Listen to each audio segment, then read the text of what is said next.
গাছ থেকে সংগ্রহ করা হবে কাঠ, অথচ দেবে বেঁচে থাকবে এসব গাছ। আমাদের দেশে কাঠের প্রয়োজন হলেই আমরা গাছ কাটি, উজাড় করি বন।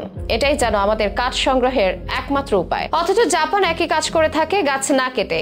শুনতে অবিশ্বাস্য লাগলেও 700 বছরের পুরনো এক পদ্ধতি ব্যবহার করে জাপান আজও তাদের বনাঞ্চল সুরক্ষিত রেখেছে। অভিনব এই পদ্ধতিটির নাম ডাইসুগে। এটি তাদের জন্য শুধু কাঠের চাহিদা মেটানোর উপায় নয়, বরং পরিবেশ রক্ষার এক অবিশ্বাস্য উদাহরণ।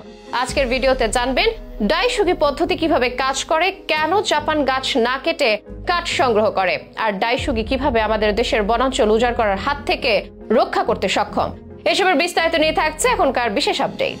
জাপান এমন একটি দেশ যেখানে পরিবেশ রক্ষায় মানুষের সচেতনতা বিশ্বের মধ্যে অন্যতম। তাদের বনাঞ্চল সুরক্ষার গল্প বিশ্বের জন্য অনুকরণীয়। জাপানের মোট জমির 69% এখন বনাঞ্চল। যেখানে বিশ্বের অধিকাংশ দেশেই বন উজাড় করে নিজেদের বিপদ নিজেরাই ডেকে আনছে, সেখানে জাপান হাঁটছে উল্টো পথে। এর পেছনে রয়েছে একটি বিশেষ কৌশল যার নাম ডাইসুগে। এটি এমন একটি পদ্ধতি যেখানে গাছ সম্পূর্ণ কাটা হয় না, বরং গাছের নির্দিষ্ট ডালপালা ছেঁটে করা হয় প্রয়োজনীয় কাঠ সংগ্রহ। এর জন্য একটি গাছকে লাগানোর পরে একটা নির্দিষ্ট সময় শেষে সেই গাছের উপরের অংশে কেটে নেওয়া হয়। এরপর সেখান থেকে বের হয় অনেক ডালপালা। এবার প্রতি বছর সেই ডালপালা কেটে পূরণ করা হয় কাঠের চাহিদা। এই পদ্ধতিতে একটা বড় গাছের উপরে ছোট ছোট অসংখ্য গাছ দেখা যায়, কিন্তু আদতে এগুলো একটি গাছ, বাকিগুলো সব সেই গাছের ডাল। অনেকটা বনসাইয়ের মতো করে গড়ে তোলা হয় এসব গাছপালা। ডাইসুগি শুধু কাঠ সংগ্রহের পদ্ধতি নয়, এটি বন সংরক্ষণের একটি অভাবনীয় উদাহরণ। এই প্রাচীন পদ্ধতির মাধ্যমে জাপান তাদের কাঠের চাহিদা মেটায় এবং একই সঙ্গে তাদের পরিবেশের ভারসাম্য বজায় রাখে। গাছ না কেটে তাদের থেকে কাঠ সংগ্রহ করার ফলে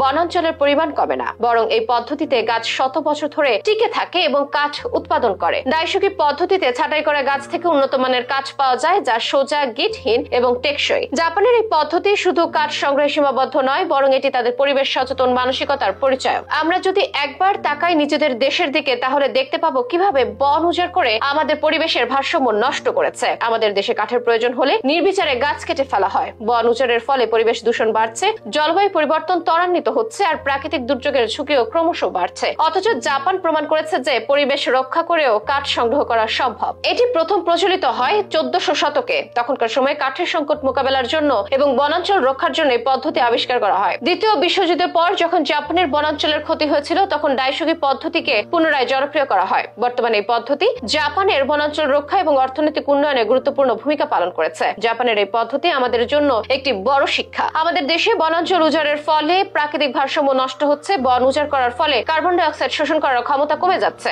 যা জলবায়ু পরিবর্তনকে আরো ত্বরান্বিত করেছে। গাছ কাটা থামানো গেলে বায়ু দূষণ কমবে, বর্ষাকালে নদী ভাঙন বা বন্যার মতো দুর্যোগ কমবে। আমাদের প্রাকৃতিক পরিবেশ এবং অর্থনৈতিক সুরক্ষায় জাপানের ডাইসুগি পদ্ধতি অনুসরণ করা উচিত।